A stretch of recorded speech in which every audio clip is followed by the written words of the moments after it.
Quiero advertirles que en este punto de vista voy a hablar de algunas descripciones que voy a tratar de mantener al mínimo, pero son descripciones inevitables que pueden ser impropias, son descripciones de violencia, porque voy a hablar de un mártir, que pueden ser inadecuadas para personas que son muy sensibles o si es que tienen a niños cerca, ¿no?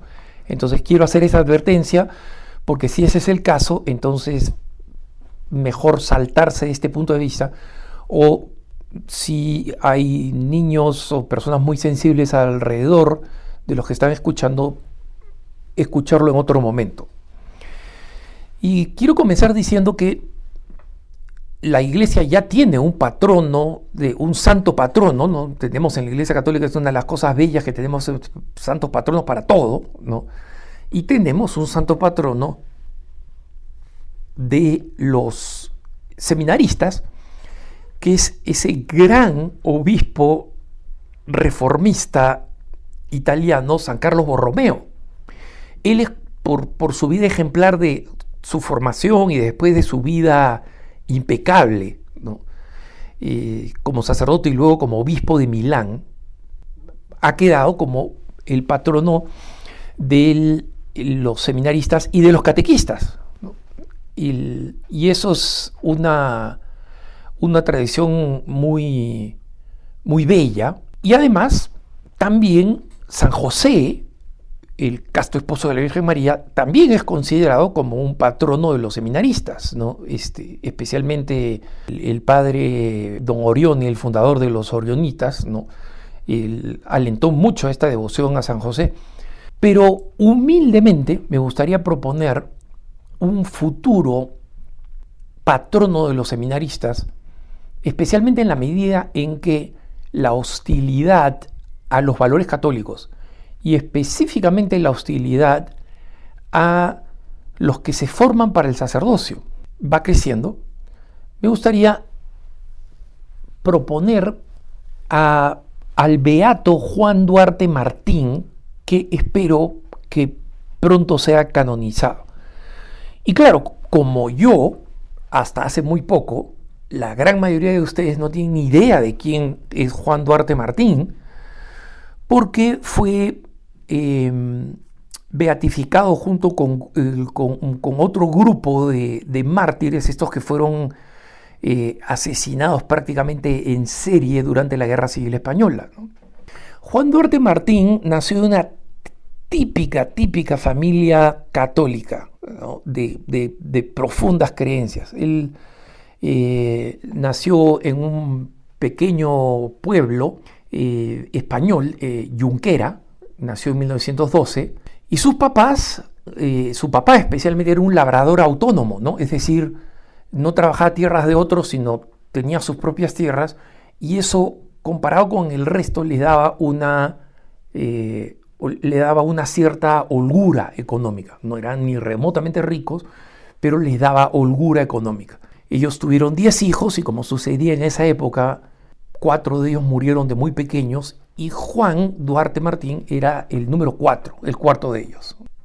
Papá y mamá, o sea, Juan Duarte y Dolores, eran miembros de la adoración nocturna, es decir, él trabajaba en el campo ya criando hijos y sin embargo se habían anotado para ir de madrugada a adorar al Santísimo Sacramento. O sea, para eso hay que ser de esos recios católicos que de verdad aman al Señor.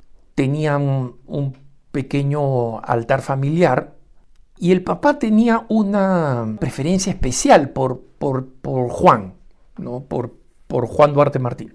Y eso que, siendo un hombre de labrar la tierra, donde se necesitaban los hijos varones, Juan desde relativamente pequeño decía: yo quiero ingresar al seminario, ¿no? Y ahora, como saben ustedes, cuando alguien ingresa al seminario, el seminarista toma cuidado la diócesis o la congregación religiosa. Pero en esa época, los padres tenían que financiar la vocación de los hijos. Miren ustedes, ahora es exactamente al contrario, ¿no? Si el hijo entra al seminario ya no es problema del papá ni de la mamá, ¿no? Y esto no es hasta, no fue hace demasiado tiempo atrás. Recuerden ustedes que para que el Padre Pío fuera aceptado a los franciscanos, que era una orden mendicante, ¿no?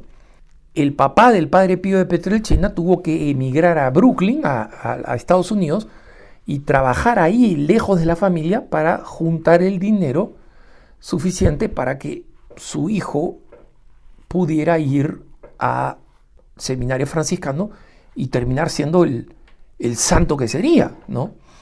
Entonces ahí nosotros tenemos esta deuda a esos héroes poco apreciados, que son los padres de los santos, que han favorecido y facilitado la santidad de sus hijos, ¿no? Él vivía en su parroquia trabajando con sus papás, niño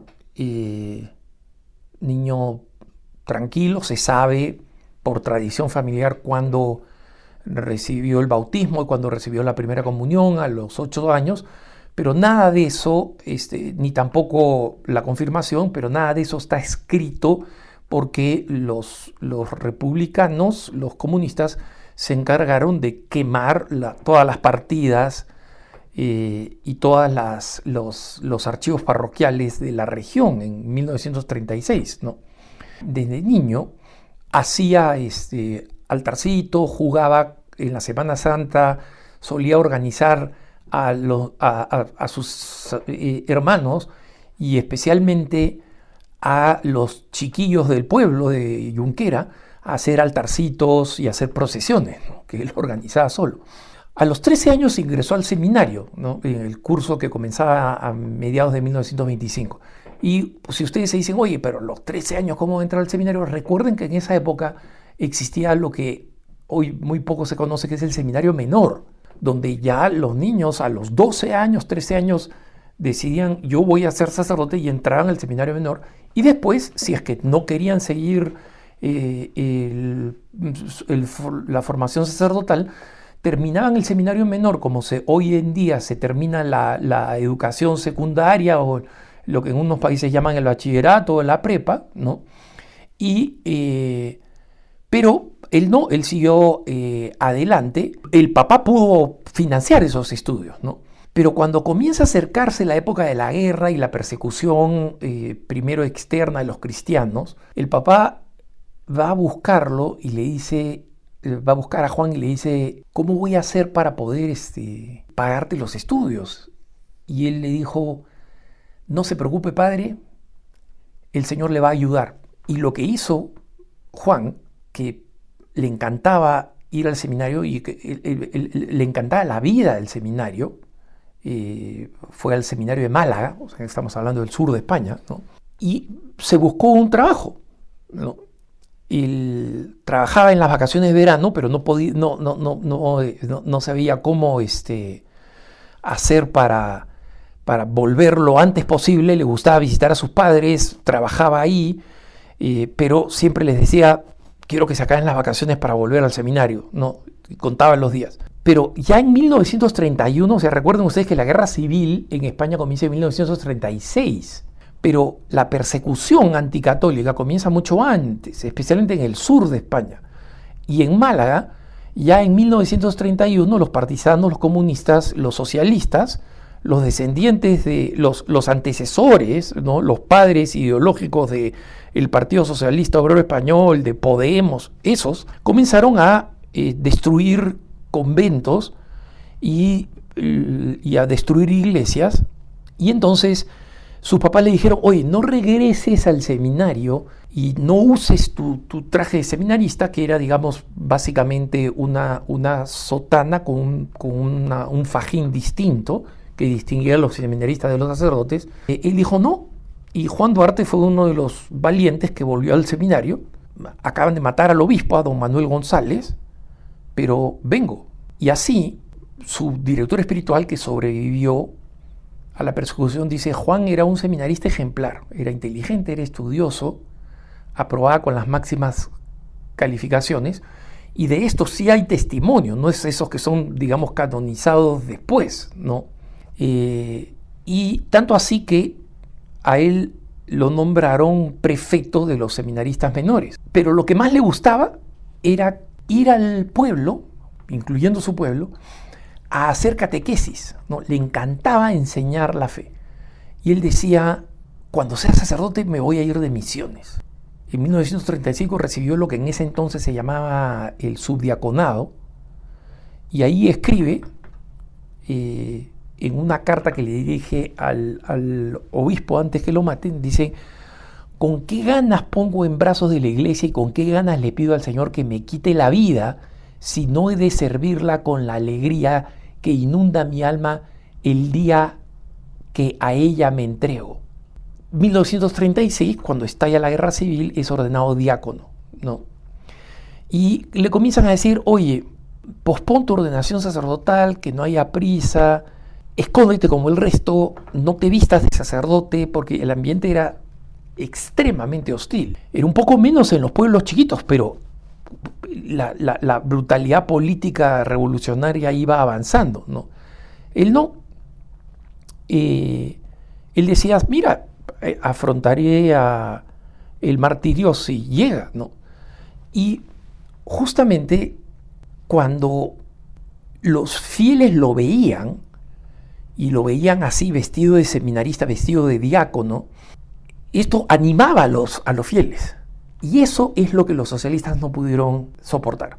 Sí, está bien que este Juan Duarte juegue al cura, total no puede celebrar los sacramentos, que es lo que ellos querían, o sea, apenas puede bautizar, es diácono, y es un muchacho, pues. Pero ya acá se volvió incómodo porque ya se estaba volviendo un héroe. Resulta que comenzaron a llegar los milicianos a Junquera, y su familia le dijo: oye, escóndete en la casa. En una de esas búsquedas, el 7 de noviembre del 36, lo encuentran y lo llevan a una cárcel. Y lo llevan al calabozo municipal con otros 2 seminaristas y lo llevan a un campo, el Burgo, y a los 2 seminaristas que estaban con él los matan en la noche del 7 al 8. Recuerden acá, ¿no? Estamos en noviembre, matan a los 2 y le dicen: nosotros matamos a estos 2 porque, bueno, son seminaristas, quieren ser curas, tienen que ser asesinados, pero Juan es una espina en la garganta de la dictadura comunista en el sur de España. Vamos a tener que llevarlo al pueblo principal, Álora, donde es suficientemente conocido, para que él escupa la cruz y renuncie a su fe delante de todo el pueblo. Y durante varios días fue sometido a unas torturas que no voy a describir, tremendas humillaciones físicas y morales, y le decían: todo esto se acaba si tú blasfemas, basta que blasfemes. Y él siempre respondía 2 cosas: vive el corazón de Jesús y viva Cristo Rey. Palizas diarias, le pusieron cañas bajo las uñas que después remojaban mientras estaban las uñas para que se inflaran y le rentaran las uñas, corriente eléctrica a sus genitales. Después de cada una de estas lo paseaban y lo abofeteaban por las calles del pueblo de Álora. ¿Como quién? Como a Jesús, ¿no? Hay testigos vivos todavía de familiares y amigos que de pequeñitos recuerdan esta paseada en Álora de Juan Duarte, ¿no? Cuando estaba en la cárcel, desmayado, le introducen a una chiquilla de 16 años con la misión expresa de seducirlo sexualmente, y para que luego esta pobre chiquilla, ¿no?, que era familiar de uno de los socialistas, saliera gritando diciendo que había sido violada. Pero como no dio resultados, apenas él se despertó, vio a esta chica, le dijo no. Uno de los milicianos, con una navaja de afeitar, le cortó los genitales y se la dio a la muchacha de 16 años para que ella se paseara por el pueblo mostrando los genitales de Juan Duarte. Viendo que ya estaba en esta situación y los milicianos ya comenzaron a perder la paciencia, porque el pueblo decía: oye, ¿qué tanto vas a torturar a este tipo, no? Entonces ya el miedo y la curiosidad comenzaron a ceder a la irritación, sobre todo porque él decía, pero ¿no se dan cuenta que lo que me hacen a mí no me lo hacen a mí, sino se lo hacen al Señor? Finalmente, el 15 de noviembre, lo bajan a un arroyo a 1,5 kilómetros de Álora, lo tiran al suelo y con un machete lo abren de arriba abajo, todo el pecho y el vientre, y cuando estaba todavía vivo le llenan la cavidad de gasolina, el vientre y el estómago, y le prenden fuego. Y esto se sabe porque los milicianos que después fueron capturados al terminar la guerra recuerdan que Juan Duarte, mientras iba muriendo incendiado, decía: yo os perdono y pido que Dios os perdone, viva Cristo Rey. Después de repetir esto, y para que ustedes vean, o sea, no solamente fue asesinado por odio a la fe, para que no haya ninguna duda de que murió mártir, sino que además murió perdonando. En un momento hace una pausa de repetir los perdono, os perdono, os perdono, mira al cielo y dicen: ya lo estoy viendo, ya lo estoy viendo. Y un miliciano dice: ¿pero qué estás viendo tú? Y ¡pa!, le descarga la pistola en la cabeza y lo mata. Un gesto total de odio y de desprecio, pero que al final le ahorra, sabe Dios cuántos minutos más de esta horrenda tortura, ¿no? Fue justamente la reflexión y el reconocimiento vivo entre el pueblo que al terminar la guerra dijeron: Juan Duarte Martín, que murió solamente de 24 años de edad, tiene que ser beatificado. Y tiene que morir como los grandes diáconos de la iglesia, que también son patronos de los diáconos, ¿no? San Esteban y San Lorenzo. Y esperamos que muy pronto, junto con San Esteban y San Lorenzo, al beato Juan Duarte Martín lo tengamos San Juan Duarte Martín, y sea también reconocido como el patrono moderno de los diáconos. Que tengas un buen día.